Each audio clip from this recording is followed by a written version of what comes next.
Welcome to the Get Your Act Together podcast. I am your host, Kelly Reynolds, and today I have an amazing guest who has already had me laughing this morning in our interview. My guest today is Anna Natkins. Anna, welcome. It's great to be here, Kelly. It's already been a great 20 minutes. So we have already been talking for like 20 minutes, catching up. We know each other already, are friends, and we have been trying to catch up on all the subjects from kids puking to business things and tech things. We're talking about Remarkables, and so we're gonna try to actually get through a podcast today. So this is the best way to start a morning ever. It's great to be here. It's always great to talk with you, Kelly. So Anna, tell everyone who you are, what you do, what's going on. So I am Anna Natkins. I am the CEO owner of Anna's Simple Solutions, where we work with overwhelmed neurodivergent business owners to help simplify and increase productivity for their teams using Clickup and Airtable. All right. So much in there. I love it. Okay. So I tried to trim it down, but I don't know. Like I was like, I could talk about Airtable. I could talk about Clickup. Well, actually, I don't use Clickup, but what we are talking about today, which I think is such an important topic, is neurodivergent people in the workforce, how that affects everything. I think it's a big topic here, especially in the online world. A lot of our friends talk about this a lot. But I've mentioned it to other people and they don't have any idea that happens in the workforce. So I don't know if it's like a online world, we know what's going on or not. So can you kind of talk about what ADHD is? Because I think a lot of people think it's just like a little kids running around too much thing. Little kids. So, and it's really interesting. I'm going to kind of preface this with the fact that neurodivergence, and I'm probably going to I only play a doctor on TV. So the terminology is not completely fluent with me, but I do have 2 children who have been diagnosed with ADD. And so my knowledge is based on my learning experience with them, the many, many books that I have read, but it is, it's actually a physical difference in the brain that basically it's not an attention deficit. It is more of it's a dopamine deficit. So you know how you're sitting there and sometimes it's hard to pay attention to something. Imagine that tenfold. Like you're sitting in class and you're like, oh, I need to learn this, but you absolutely cannot do it because your brain will not let you do it. That really, in essence, is what ADD is. It's like those, we were just talking about glasses this morning, Kelly. It's like those that are farsighted or nearsighted or whatever, and not being able to see, even though you know what's there. So that's how I like to explain it, because people don't understand. They think it is just something that little kids are diagnosed with if they bounce off the walls. And it's actually a physical difference in the brain, and everyone has different reactions to it. One of the things that is, I guess, a factor of it is the impulsivity, and that can present itself in different ways. I have my older child will run across the street in front of cars just because he sees something on the other side of the street, not unlike my dog. And then my younger one will get really upset at the drop of a hat, and that's how he exposes his impulsivity. So you're kind of sitting there going, well, what does this have to do with adults? Well, adults still, if they've been diagnosed or even not diagnosed, still have those impulses. They're just more internalized. As you get older, you learn to help control the outward effects of it, but inside you still are struggling. So I have talked with a lot of business owners and worked with them, and I've tended to work with those that either were neurodivergent when I started working with them or had discovered that they were once I was working with them. And I think what has really helped them is to understand that the symptoms of what they're dealing with really can be made into a superpower if they know how to manage their time and how to be productive within the constraints that they have. It's not just, hey, he's got too much energy, he ate too much sugar. Like there's a different thing. It's like it's a different body makeup. And I think that most of the people think like, oh, it's just a kid thing. They just need to sit still and stop being so wound up, right? Like, oh, they need to run around more. It'll be fine. And And I have learned in the last couple of years, I didn't really know it was like a big deal in adults until a lot of my friends started getting diagnosed with this. It seems like a new thing. Okay. I feel like it's just that it wasn't diagnosed. Like, it's not like I it's think a you're new absolutely disease. right. And I don't think it's diagnosed all the time now either, especially in adults. It's gotten a lot more attention since 2020 because a lot of people, and women especially, find themselves working from home and juggling a lot more balls in the air and realizing that they cannot handle it, or they are having trouble keeping the balls in the air, or like me, they miss meetings because there's just so many things going on. So it actually, because of that change, a lot more people have been noticing characteristics of it and going to their doctors. But I also don't believe now that everyone is getting diagnosed, because if they are functional in today's world and have techniques like I have learned in order to function, then what is the benefit of actually getting diagnosed? Yeah, I feel like as women with businesses and kids, we already beat ourselves up that we're not doing all the things better anyway, right? Like, there's enough guilt on our shoulders that realizing sometimes it's not just being guilty, like you're not perfect, like there's something going on. Yes. Has got to, I don't know if it makes you feel better because I haven't gone through this myself, but I got enough mom guilt over here all the time, or business guilt. Like, I'm not working hard enough. I'm not doing this hard enough. I'm not doing all the things hard enough. Right. That having this on top of that can, I would imagine, be crippling sometimes. It can be if you let it be, which is learning the techniques that can be helpful to keep you on track.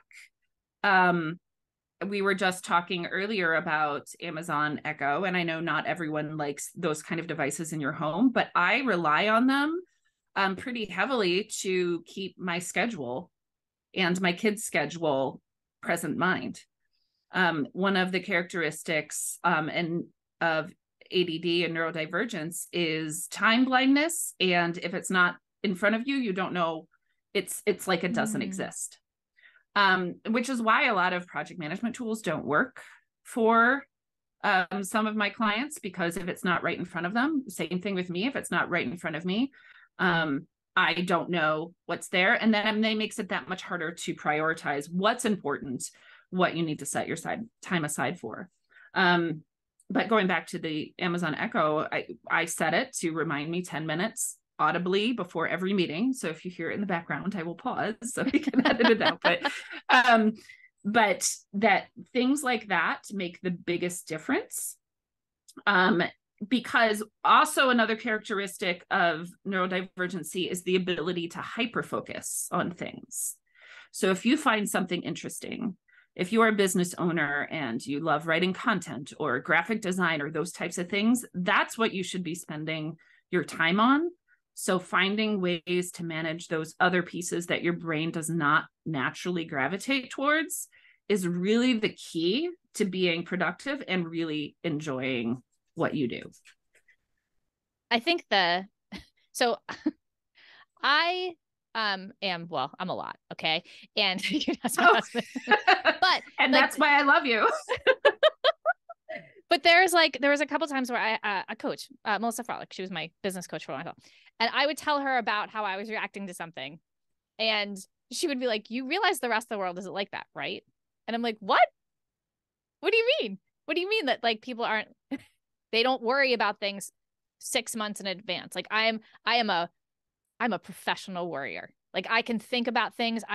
As soon as I hear something, I've already mapped out the entire project plan about what's going to happen, all the terrible things that are going to happen. Like, I just thought everyone... That makes you a great project manager. Right. Like, I'm really good at it now. Yeah. But like, there was a meme about, if you've ever were in class when you were a kid and you had to read out loud and you could count the kids in front of you so you knew what part that you were going to have to read out loud and then you could practice. And I was like, well, yeah, doesn't everyone do that? And people are like, no, not everyone does that. It's like, and it's always so interesting to find out that your brain works a little different than others. Even if like everyone's brain works different, but it's kind of fun, I say, because it's not a huge impact on my life, but like finding those ways and then being like, okay, this is kind of my superpower because I'm really, really good at this now. And I imagine that there are some things like that here with ADD and neurodivergence, like that, like it's not all bad news. Like some of it's like, oh no, I'm really good at this now. It totally is. I mean, look at people like Michael Phelps, and I mean, almost look at every CEO of every company, and there is a bit of neurodivergence, at least characteristics, if they're not, because they are able to hyperfocus and do really well at one or two things. I say Michael Phelps because he loved swimming. That was his hyperfocus. That's where he felt like he was in the zone. And it's true for many, many other people. And I totally relate to your, by the way, so other people do think this, Kelly. Some people counting do, right? how many people in front of you so you can practice your lines, because I would get really nervous. And I used to do piano performance, so this is absolutely ridiculous that I still get nervous when people are before me and practicing the line so I could do it the best that I could. Oh yeah, such a planner. And that's partially analytics, like people who really like analytical things and data, which we haven't really talked about, but that's definitely a characteristic that I see in those types of people, and generally those with a little bit more anxiety. Everyone's brains are different, and I hear a lot that, oh, everyone has some sort of ADD or something like that, and that's not true, because there's actually a physical difference in the brain for those with ADD, but it is true in that everyone learns in different ways and has different strengths, and we should utilize all of those, not only with our families, but in our businesses. Even if you are not neurodivergent as the CEO, there probably are people within your company that are, and learning to work with them in a way that helps highlight their strengths can only move you forward as a company. Yeah, I mean, even like in my agency, I brought in people who I thought were going to be for one role, and then I realized that they were good for something, but they were really great at this other thing, and I was like, oh, I really want to use that talent. So I've moved them around over the years to be like, okay, you're really great here, really great here, and I think that works here. Like that's kind of the same principle, is like, okay, how can I help you be your best? Right? Exactly. Like what can I set up in my own company to make sure that you are doing the work the best you can, because we'll all be happy, and that you're not stressed out because I'm making you do it in a different way. Exactly. Now, I'm a big believer in SOPs and structure and processes, but there's a lot of different ways to look at those types of things when it comes to the people that are working in your company. For instance, I always like to see automations and tech doing a lot of the administrative pieces of things, because for those that have trouble keeping everything in mind all the time, not having to worry about, oh, I have to post this on this date, or I have to double check this on this date, and actually having that information come to them instead, which is really, I don't know, sometimes takes as little as like 30 minutes to set up an automation that sends information. It saves time, it saves money, and you have happier people because your business is working for them as well as you. And you know what? That helps everyone, right? Right. Like I don't think, anyway, I mean, ADD or any of that, but I worry, but that's a different thing. But you're also a mom. Right. Like I'm a mom and a business owner. It's like worry all the time. Someone might die today. But there's like, I am forgetful because I got 40,000 things on my list for today. Exactly. So I have automations. I have Google loves to tell me where I'm supposed to be 10 minutes before I'm supposed to be there. Maybe sometimes a half an hour if I have to be dressed. You know what I mean? Like things like that. Like I have a weekly checklist, then it gets put on my daily checklist. It's on my desk at all times, so I can look over at all times. Like I need to be reminded as well, because there's so many things. And those kind of automations are amazing, even if you don't have any issues. Like just to be reminded, you have to be somewhere because you're busy. Exactly. Especially for things that aren't habitual. A lot of what I work with is like creating habits, like every morning, make sure you turn on your project management tool. Look first at your notifications. Look second at this, like a very short list of things that you have to do to help create those habits. Anything different that is going to break up that kind of that habit pace either needs time set aside for it or has an automation behind it to either help remind you or do it for you in some instances. For example, I work with a coaching client, and we have all of her clients in Airtable. And one of the really great things about Airtable, wink, wink, is that it can actually automate emails out to individuals depending how long they've been in the program. So if you need to remind them at 6 weeks to fill in the certain form, or say, hey, we want to make sure that you get your progress session that they need, like, here's a reminder, make sure that you book it. And you could even have it, if they've already booked it, like not send to them. Like you can set things up in that way, so you don't have to worry about it. All you need to do is have someone check, make sure the automations are running occasionally, because tech can go wrong, but those types of things are lifesavers. So you actually can have focused chunks in your calendar where you can do the things you actually love. Have podcast talks with your friend Kelly, for instance, you know. All right, let's start out a little bit. People are on here. Everyone is like, if you don't know what Airtable is, let's talk about it. Because let's just start out. How do you function? No, I'm kidding. Because, well, like I'm all in teamwork. Our project management is teamwork. And all the things are in there. And if I didn't have that, I'm not sure if I know where anything is, because we have so many moving parts. I go in there, like you were saying, every morning I go in and there's a work section. I look at all my work and I know what I have to do. I actually look at it for the week and plot it out because I like to plan, but I like to know where I'm supposed to I'm on team planning too. It makes me feel good in my heart. We've been doing that for a long time, but there's certain things in there that like, it just isn't built for the other things. So I have been starting to use Airtable much more. We use Airtable on one client. We built out a whole order system there, and it was like the only thing I used it for a long time. And it's very pretty and I love it and it works really well, but we started to use it. The only thing I don't like about Airtable is having to swap between accounts. You have to like log out and log back in. Seriously, the most annoying thing ever. I cannot like be in two, like you can be in two Google emails at the same time on different tabs. Yeah. So like if I'm much more. Okay. Yeah. So you have to like log out of one and then go back to the other. The only thing so far that I found is annoying. Other than that, awesome. And I'll explain why they do that, or at least why I think they do that in a second, but go on. So we were just talking about how Anna's got this really great content producing thing. And I'm like, oh, I bet it's really good. And this is where we nerded out before we started recording this podcast. So we have that now that is got all the things for content. Who are my guests? What are they doing? Like all the stuff. So tell the people about Airtable and what it does, because I think a lot of people think it's just a spreadsheet. Okay. So you said you have teamwork, right? Yep. So there are a ton of project management tools out there that claim to be the end all be all to everything you need in your business.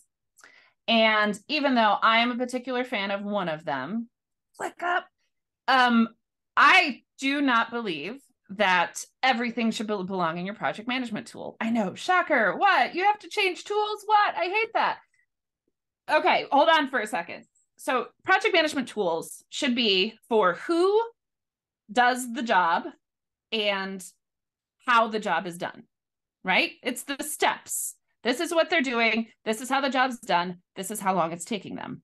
What do you do with the what's, the information, the data, the links? Is that all in like a running description within, what if you need to look it up later? If you want to see all of the links to, I don't know, the graphic files that you're using for XYZ, how are you going to find that? You're going to go through all the projects. So data, the what of your business, really belongs in, I'm going to say this bad word, database. Airtable is really a database that is much more user-friendly than the typical, I'm not even remembering the names of the other databases, but I come from a background where we use PeopleSoft as an ERP and SAP and these huge like words that people like crawl into a hole and die, but really they're just databases. It's just information hooked together in different ways, which is really what ends up being the miraculous piece of Airtable. You can use an Excel spreadsheet or a Google Sheet. And if you know how the formulas and VLOOKUPs and all that work, you can kind of make it work the same way. But the beauty of Airtable is that you can have all that information together and have it hooked in different ways very seamlessly and very easily. In fact, I have a YouTube channel that we kind of go through and talk about that. One of the things I talk about is the first thing you should use Airtable for is creating an executive hub. And of course, I do this with the neurodivergent person in mind. So having things easily accessible in different types of views in Airtable. Like here are the things that I use the most often, put it in a favorites of all the things that I use, and then you're able to find it super quickly. And bonus, you can actually embed Airtable tables into other programs. So if you are, I just look at Kelly's face right now. I was like, what? What did you just say? She just like, so you can actually, so you can actually put it in different programs. I'm not sure if you can do it in Teamwork, but you can do it in ClickUp. I think you can always have a link to it, if that's the last thing. So, and you're able to click on things in it, even if you're not able to edit it. So I'm going to go back to your complaint about the fact that you have to log into two different, you have to log out and log in. People don't think about their information as being protected. So if anyone can go in, and it's kind of set up to protect your data, so you have really good data management. They don't want if you have a bigger company, they don't want everyone having access to your data because they can change things even accidentally. And then that data is no good anymore. And you'll have, I've worked with a ton of data analysts in my day, and their analysis is only as good as the data that's in there. If a decimal's moved the wrong place, if, you add another $1,000 to something, it can completely change the outcome. Oh, it's a nightmare. So that whole governance, there's a corporate word, that whole governance aspect or the data protection, that is why they do that. Now, it's not very user-friendly, and I figured they'll probably be working on a way to kind of help like single sign-on and et cetera, but that's why they do it that way. And that's also why when you share a view, you can just, you don't want to be able to edit it. You just want to be able to view it in another program because other people go change it. So I haven't talked with the CEO of Airtable about this, but that is my assumption based on kind of what I know from my background. Yeah, it makes sense. I'm sure there's a really good reason, but it was one of those things where I was using it. If I was using it for my content and then my client, we were using it for the order system, like I had to log in and log out every time I wanted to do something. And he's one of those clients that like, it takes him 20 minutes to answer you on something. So then you got to log back in and out, and you're back and forth and back and forth. And I'm sure there is some person in here who's going to make a comment about I should be blocking my time out better. But it was one of those things where I was trying to be, it doesn't matter. Try to get in and out. Can you open it on two different instances of? Not that I can figure out. Of Google? Okay, we might have to have a working session. Maybe. See, this is now I want to solve this is why I have the podcast. This is my life. It's really just to get free advice. It's just to get free advice from my friends who can tell me how to fix things. It's all. This is all the podcast is. No, yeah. So like now that we are not. I'm not using that much as much for him because one of my team members has taken over all of that. So now I'm like so in on content and being able, like, if you come on the podcast and you put in an application, if it takes all your information and it puts it all in the places, and then this links over here, and then you go to the episode number and everything's linked, and it's wonderful. Like I went through a whole bunch of stuff yesterday to pull this information, and everything is so accessible and cross-linked, I guess you'd say, together. Yes. Yeah. And then of course I said to Anna, I go, and then one day I don't know how to relax because God forbid I just sit and watch TV once in a while. I built an entire database for my garden with pictures and seed packs and all the other things. So this is, and that's another great thing. Airtable, you can download pictures to, which is really great. A really great use case for it is content creation. Just a little note out there. You know what? It never occurs to me to put any pictures in there for that. All my garden stuff's in there. Like the pictures of the artichokes I grew are in there, and there's an app so you can get everything from your phone. So we've just totally Yes. gone off topic today. But I feel like if I have you here, I want to talk about Airtable. Well, and it's really, again, I mean, just kind of pulling it back down to neurodivergency, having stuff able to, and I keep going back to the views of it as well, having pictures. So in my my networking database, I have pictures of every single person that I've networked with, and I can look at the pictures because my brain connects pictures really quickly with conversations and know who I'm talking to, know what we talked about before without reading all of the information. And that use case has been extremely helpful to my clients. That sounds amazing. Yeah, because I mean, you remember that. Like, you're like, oh, I remember that girl. She was wearing a red dress. She walks in the next day. You have no idea who she is. But you understand, like, the girl with that picture in your head connects to things. Yeah, that's amazing. Picture's worth 1,000 words.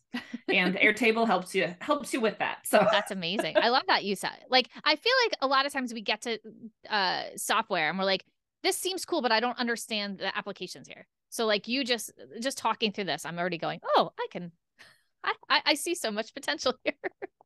I love this. I might need to steal clips of this myself. Oh yeah. Well, I'll share. You can put them all over.